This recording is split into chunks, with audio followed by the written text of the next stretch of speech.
कहानी की शुरुआत में बैकग्राउंड वॉइस से हमें पता चलता है कि एक अमेरिकन बेस से उनकी भेजी गई स्क्वाड के साथ एक स्नाइपर टीम को इंस्ट्रक्शन दिया जा रहा है। वहां कितने गार्ड मौजूद हैं, बिल्डिंग के अंदर कैसे घुसना है, यहाँ तक कि हवा की रफ्तार और दूरी का पूरा कैलकुलेशन करके वो अपने स्नाइपर को बताते रहते हैं। थोड़ी दूर पर हम स्नाइपर स्कोप से कई गार्ड को देख पाते हैं जो हाई सिक्योरिटी बनाए रखते हुए पूरी बिल्डिंग को घेर कर प्रोटोकॉल फॉलो कर रहे थे। अब सवाल ये उठता है कि ये अमेरिकन स्क्वाड यहाँ आखिर करने क्या आई है और ये गार्ड इतनी सख्ती से प्रोटोकॉल क्यों लागू किए हुए हैं। इससे पहले कि हम ये सब समझ पाते, अचानक कहीं से स्नाइपर बुलेट आती है और किसी के सीने में तो किसी के सिर पर हेडशॉट लगते ही गार्ड एक एक कर जमीन पर गिरने लगते हैं। लगातार नॉन स्टॉप स्नाइपर शॉट चलता रहता है। फ्रंट लाइन के सारे गार्ड जब गिर जाते हैं तब हमें दिखाया जाता है कि ये स्नाइपर शॉट लगभग 500 मीटर दूर पहाड़ की झाड़ियों में छिपे हुए 2 स्क्वाड स्नाइपर चला रहे थे। दोनों स्नाइपर घात लगाकर बैठे थे और बेस से लगातार गार्ड्स की दूरी और हवा की रफ्तार की जानकारी पाते ही तुरंत ट्रिगर दबाकर हेडशॉट कर रहे थे। जैसे ही उन्हें ऑर्डर मिला, दोनों ने एक साथ फायर किया और कुछ ही सेकंड में गेट पर खड़े सभी गार्ड को खत्म कर दिया।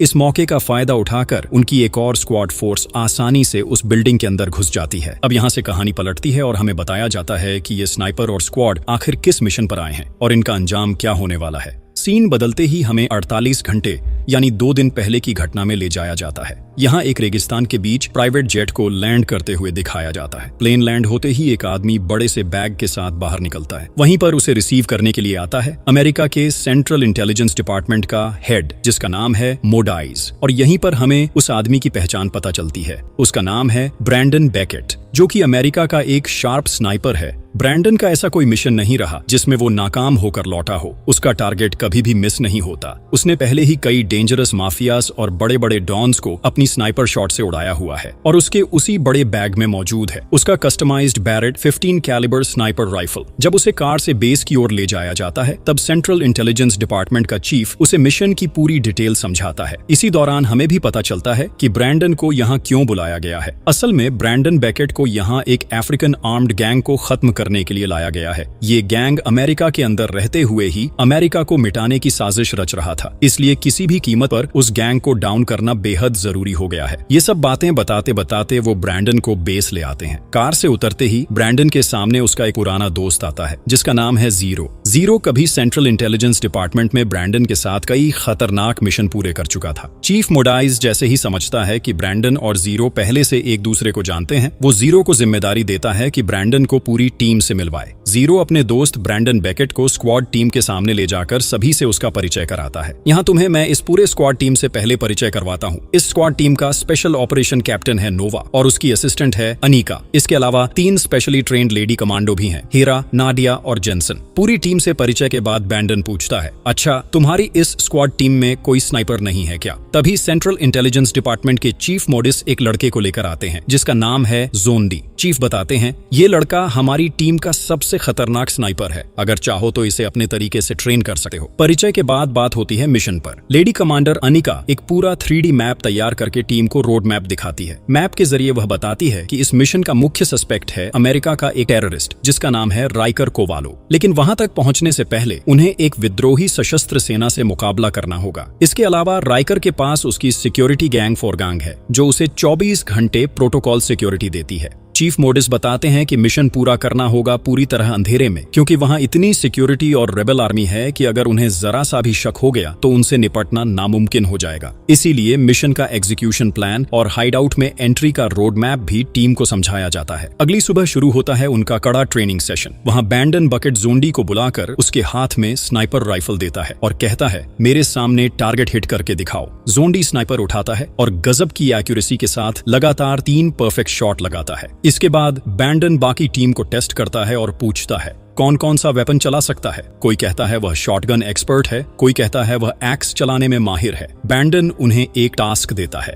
अपने वेपन को असेंबल करो और टाइम लिमिट है सिर्फ 15 सेकंड्स। अगर फेल हुए तो मिशन से आउट, क्योंकि दुश्मन 15 सेकंड्स का नैनो सेकंड भी एक्स्ट्रा नहीं देगा, उससे पहले ही गोली सीने में धंसा देगा। लेकिन टीम के सभी मेंबर्स टाइम से पहले ही अपने अपने वेपन असेंबल कर लेते हैं। यह देखकर ब्रैंडन समझ जाता है कि वे सच में खतरनाक तरीके से ट्रेंड हैं। फिर भी ब्रैंडन को जोंडी पर शक रहता है। रात को वह जोंडी जोंडी को एक हाइडआउट के पास ले जाकर उसके हाथ में स्नाइपर देता है और कहता है जो सामने दिख रहा है उसके सिर में शूट करो। जोंडी घबराकर कहता है अरे मैं इसे जानता भी नहीं, क्यों हेडशॉट करूं, और अगर किया तो आसपास की आर्मी हमें घेर लेगी, बचना नामुमकिन होगा। लेकिन बैंडन सख्ती से कहता है ये ऑर्डर है, फायर करो। जोंडी कंफ्यूज हो जाता है। वह सोचता है ये आदमी पागल है, नहीं तो ऐसी सुइसाइडल ऑर्डर क्यों देगा। पर आखिरकार सब ऊपर वाले पर छोड़कर वह स्नाइपर स्कोप में देखता है, ट्रिगर दबाता है और एक शॉट लेता है, लेकिन गन खाली होती है, कोई बुलेट नहीं थी। जोंडी हैरान रह जाता है। असल में बैंडन उसे टेस्ट करना चाहता था कि वह ऑर्डर्स मानता है या नहीं और क्रिटिकल सिचुएशन में कैसा रिएक्ट करता है। इस टेस्ट में पास होने के बाद बैंडन उसे अपने पर्सनल सपोर्टर के तौर पर चुन लेता है। फिर सेंट्रल इंटेलिजेंस डिपार्टमेंट के चीफ मोडिस पूरी टीम को इकट्ठा करके सख्ती से मोटिवेट करते हैं। वह कहते हैं इस मिशन से सेफ लौटने का चांस लगभग 0 है, इसलिए इसमें उतरना होगा मौत को साथ लेकर, क्योंकि सामने रिबेल आर्मी भी है और हाई प्रोटोकॉल सिक्योरिटी भी। उस सिक्योरिटी को तोड़कर और उन रेबल्स को मारकर टेररिस्ट को खत्म करना आसान नहीं होगा। सारी तैयारी के बाद टीम ड्रेसिंग रूम में जाकर वेपन्स असेंबल करती है, लोड करती है और हेवी गियर पहनकर व्हीकल्स में बैठ जाती है।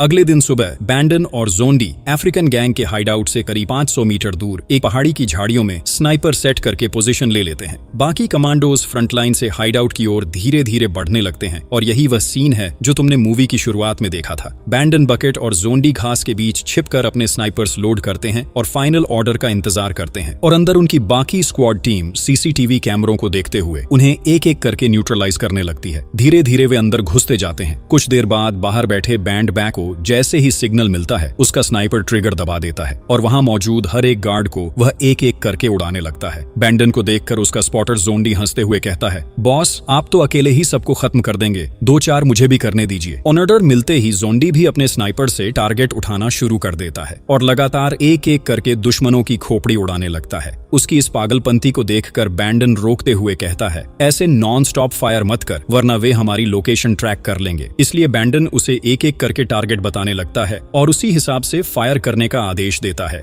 इसी तरह वे धीरे धीरे बिल्डिंग के पीछे मौजूद सभी सिक्योरिटी को खत्म कर देते हैं। जैसे ही पीछे के सारे सिक्योरिटी गिर जाते हैं, स्क्वाड टीम उस दरवाजे से अंदर की तरफ बढ़ने लगती है। अंदर घुसते ही वे पहले सभी गाड़ियों की फ्यूल लाइन काट देते हैं और हर टायर पंक्चर कर देते हैं। उधर बाकी 2 कमांडो दूसरी तरफ से बिल्डिंग की ऊपरी मंजिल की ओर चढ़ने लगते हैं, लेकिन ठीक उसी वक्त वहां 2 गार्ड आ जाते हैं और हमला कर बैठते हैं। फुर्तीले शॉट्स में दोनों कमांडो उन्हें तुरंत खत्म कर देते हैं। इस बीच देखा जाता है कि एक सिक्योरिटी गार्ड कमरे में बैठकर फुटबॉल मैच देख रहा था। तभी एक कमांडो पीछे से आता है, उसकी गर्दन में रस्सी कसकर उसे अंधेरे में घसीट ले जाता है। लाइट ऑन होते ही टीम को पता चलता है कि वे सीधे हथियारों के गोदाम में आ पहुंचे हैं और सामने खड़ा है उस गैंग का लीडर राइटर मौके का फायदा उठाकर अपनी शॉटगन से म्यूडीज के पैर में गोली मार देता है और तुरंत सभी सिक्योरिटी एक्टिवेट कर देता है। अचानक जोर जोर से सायरन बजने लगता है। वह अपने गार्ड्स को अलर्ट कर देता है कि उसके कमरे में स्क्वाड घुस चुकी है। दूसरी तरफ पहाड़ों में छिपे बैंडन और बकेट भी ये सायरन सुन लेते हैं, लेकिन उन्हें समझ नहीं आता कि अंदर क्या हो रहा है। बाहर मौजूद एक और स्क्वाड भी उलझन में पड़ जाता है, क्योंकि ऐसा कुछ उनके प्लान में नहीं था। तभी उनकी टीम का एक आदमी ऊपर की तरफ भागने लगता है कि देखे आखिर ये सायरन किस बात का है, लेकिन नाडिया उसे रोक देती है। अब बैंडन बकेट अपने स्पॉटर जोंडी को ऑर्डर देता है अब और मत रुको, सामने जो दिखे सबको उड़ा दो। जोंडी तुरंत स्नाइपर लॉड करता है और एक एक करके दुश्मनों को गिराना शुरू कर देता है। अब उनका सिर्फ एक ही लक्ष्य है, सामने मौजूद सारे दुश्मनों को साफ करना, ताकि वे अपने फंसे हुए टीम को बचा सकें।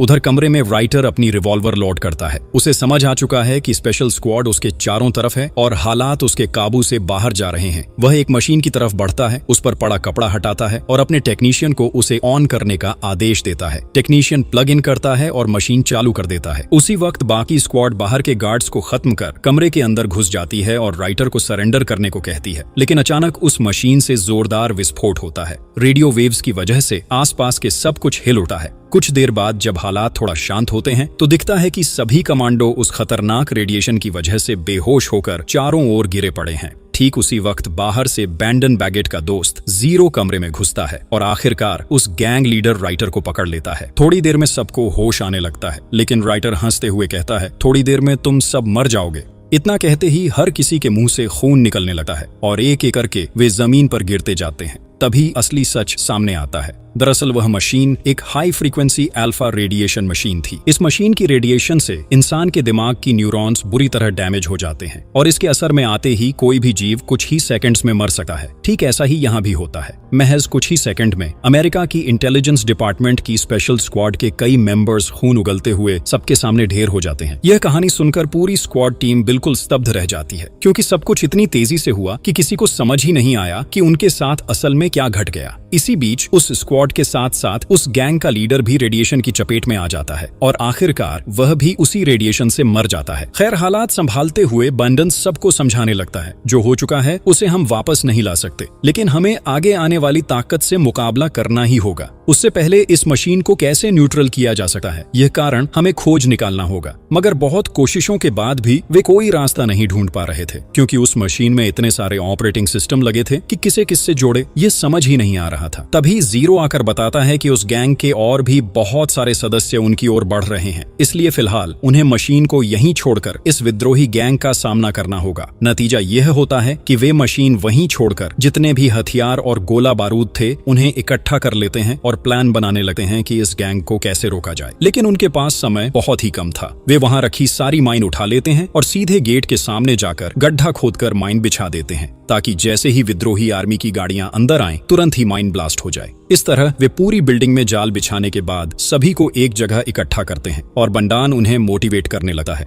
वह कहता है, जिस दुश्मन से तुम अब लड़ने जा रहे हो वो खुद मौत के बराबर है, इसलिए मान लो कि तुम पहले ही मौत के सामने खड़े हो। अब जीवन की मोह माया छोड़कर अपने दुश्मनों पर पूरी ताकत से टूट पड़ो। इसके बाद वह जॉन्डी को स्नाइपर्स क्यूब में बैठाता है और कहता है, जॉन्डी, ये तुम्हारी जिंदगी का आखिरी मिशन है और यहीं तुम्हें साबित करना होगा कि तुम सबसे बेहतरीन स्नाइपर थे। यह कहते हुए वह जॉन्डी के हाथों में स्नाइपर थमा देता है और खुद वहां से आगे बढ़ जाता है। इसके बाद सभी लोग अलग अलग जगह पोजीशन लेकर खुद को छिपा लेते हैं और ओहूद पोजीशन में बैठ जाते हैं। सब बस इंतजार करने लगते हैं कि कब वे विद्रोही आर्मी वाले अंदर आएंगे। थोड़ी ही देर में जॉन सबको अलर्ट कर देता है कि कई ट्रक उनकी तरफ बढ़ रहे हैं। जैसे ही सिग्नल मिलता है सभी अपने अपने वेपन असेंबल करके रेडी हो जाते हैं मुकाबले के लिए। इधर जैसे ही विद्रोही आर्मी की गाड़ियां गेट तोड़कर अंदर घुसती हैं, अचानक पुतरागा के ब्लास्ट से उनकी गाड़ियां हवा में उड़ जाती हैं। तभी विद्रोही समझ जाते हैं कि यहाँ दुश्मन पहले से ही तैयार बैठा है, इसलिए वे गाड़ियां अंदर न लाकर एक एक करके नीचे उतर जाते हैं। अब सैकड़ों विद्रोही सैनिक अंदर की तरफ बढ़ने लगते हैं। माहौल को कवर देने के लिए जोंडी ऊपर से स्मोक ग्रेनेड फेंक देता है ताकि पूरा इलाका धुएं से ढक जाए। इसी धुएं के बीच से उनकी तरफ जबरदस्त फायरिंग शुरू हो जाती है। ऊपर से जोंडी अपनी स्नाइपर से एक एक कर दुश्मनों के सिर टारगेट करता है और उनकी खोपड़ी उड़ा देता है। दूसरी तरफ जीरो अपनी हैवी राइफल से लगातार फायरिंग करता रहता है। विद्रोही समझ ही नहीं पा रहे थे कि गोलियां किस दिशा से आ रही हैं। चारों तरफ से बुलेट बरस रही थी। इसी बीच रेबल्स के कुछ लोग स्क्वाड की नाडिया को घेर लेते हैं। हाथों में कुल्हाड़ियां और भारी भरकम कटारें लिए वे उसकी तरफ बढ़ते हैं, लेकिन नाडिया भी कोई मामूली नहीं थी। एक स्पेशली ट्रेन्ड लेडी कमांडो होने के नाते वह तुरंत अपनी बॉडी आर्मर फेंक देती है और पीछे से 2 चाइनीज एक्सेस निकाल लेती है। फिर शुरू होता है उसका घातक वार। नाडिया उन कुल्हाड़ियों से दुश्मनों को चीर फाड़ कर रख देती है। जब एक आदमी भागने की कोशिश करता है तो वह कुल्हाड़ी सीधा उसके सिर में दे मारती है। उधर रेबल्स जॉन्डी को भी ट्रैक कर लेते हैं और अपनी गाड़ियों से मशीन गन उसकी ओर घुमा देते हैं। ताबड़तोड़ फायरिंग शुरू हो जाती है। जॉन्डी को बचाने के लिए जीरो और एनिका दूसरी तरफ से जवाबी फायर करते हैं। इस बीच ब्रैंडन दौड़कर जॉन्डी तक पहुंचता है और लड़ाई और तेज हो जाती है। रेबल्स फिर से अपनी मशीन गन रीलोड कर जीरो की तरफ फायर करने की तैयारी करते हैं। तभी ब्रैंडन अपने स्नाइपर से सीधे दुश्मनों के आरपीजी शेल्स पर निशाना लगाता है। एक ही शॉट में जबरदस्त धमाका होता है और पूरा इलाका दहल उठता है। इसी बीच अनिका का सामना एक अफ्रीकी महिला असैसिन से हो जाता है। भीषण लड़ाई में वह अनिका का कान छेद देती है, लेकिन अनिका मौका देखकर अपनी जेब से चाकू निकालती है और सीधा उसकी आंख में घोंप देती है, जिससे वह असैसिन वहीं ढेर हो जाती है। जीरो भी अचानक एक और असैसिन से भिड़ जाता है। वह जीरो का गला दबाकर उसकी सांसें रोकने लगता है, मगर जीरो जमीन से लकड़ी का टुकड़ा उठाकर उसके सीने में घोंप देता है और फिर बंदूक से उसकी खोपड़ी उड़ा देता है। इसी दौरान ब्रैंडन का सामना एक रेबेल से होता है। ब्रैंडन सरेंडर करने का नाटक करता है और अचानक उसकी बंदूक छीनकर उसी पर ताबड़तोड़ फायर कर देता है। फिर उसकी कमर से चाकू निकालकर सीधा सीने में घोंप देता है और राइफल बेल्ट से उसका गला दबाकर खत्म कर देता है। लेकिन जैसे ही ब्रैंडन नीचे सीढ़ियों से उतर रहा होता है, अचानक एक रिबेल उसे गोली मार देता देता है। ब्रैंडन तुरंत जवाबी फायरिंग में उसे मार तो देता है, लेकिन खुद भी जमीन पर गिर पड़ता है। यह देखकर जीरो भागकर उसके पास आता है और उसके खून को रोकने की कोशिश करता है। तभी नोवा उनकी तरफ दौड़कर आती है, लेकिन उसी समय एक रिबेल उसके सीने पर गोली चला देता है। नोवा बुरी तरह जख्मी हालत में जीरो से कहती है कि उसने रेडिएशन मशीन वाले कमरे में पहले ही बम लगा दिए हैं। कुछ ही पलों में पूरी इमारत उड़ जाएगी और वह मशीन हमेशा के लिए नष्ट हो जाएगी। ये कहकर नोवा सबके सामने आखिरी सांस ले लेती है। कुछ ही देर में भयानक धमाके के साथ पूरा कमरा और मशीन हमेशा के लिए उड़ जाते हैं। स्क्वाड पूरी तरह हिल जाती है, लेकिन वे देखते हैं कि और भी रिबेल आर्मी उनकी तरफ बढ़ रही है। 3-4 लोगों के लिए इतने सारे दुश्मनों का सामना करना नामुमकिन था। तभी अचानक चारों ओर से स्मोक ग्रेनेड फेंके जाते हैं और गोलियों की बौछार रिबेल पर होने लगती है। धुआं हटने पर जीरो और ब्रैंडन देखते हैं कि हमला किसी और ने किया है। ब्रैंडन का पुराना दोस्त कैप्टन पाज और सार्जेंट जेड, वे ब्रैंडन के सबसे करीबी साथी थे और इस वक्त मानो फरिश्ते बनकर आ पहुंचे थे। उनकी टीम पूरी रेबल आर्मी को खत्म कर देती है और स्क्वाड को बचा लेती है। फिल्म के बिल्कुल अंत में हम ब्रैंडन को जिंदा देखते हैं। मिशन पूरा करने के बाद वह अपने साथियों से विदाई लेने आता है, सबसे हाथ मिलाता है और जूनियर स्नाइपर जॉन डी उससे कहता है कि वह भी एक दिन उसकी तरह बेस्ट स्नाइपर बनेगा। ब्रैंडन सबको अलविदा कहकर अपने देश लौट जाता है और यहीं इस मूवी का अंत हो जाता है। अगर मूवी एक्सप्लेनेशन पसंद आया हो तो चैनल को सब्सक्राइब करना मत भूलना और कमेंट करके जरूर बताना कि अगली बार किस मूवी का एक्सप्लेनेशन देखना चाहोगे।